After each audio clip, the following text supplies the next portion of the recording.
Le gouvernement et le Parti du pouvoir du peuple, le PPP, la formation présidentielle, accélèrent la révision de la loi pour restreindre les rassemblements et les manifestations organisées aux heures de pointe ou par des organisations ayant mené des activités illégales. Le 16 mai, les travailleurs de la construction de la Confédération coréenne des syndicats ont tenu un grand rassemblement dans le centre de Séoul.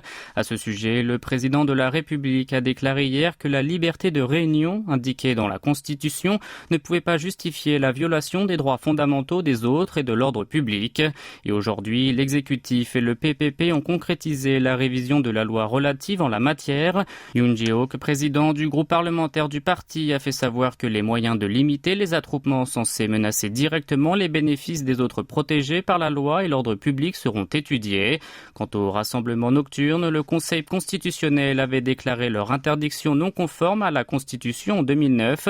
Pourtant, la présidence et la formation au pouvoir ont fait de nouveau part de leur volonté de revoir la loi en question en déclarant que le Parlement n'avait pas fait son travail. Cependant, le Minju, la principale formation de l'opposition, a protesté contre la modification de la loi.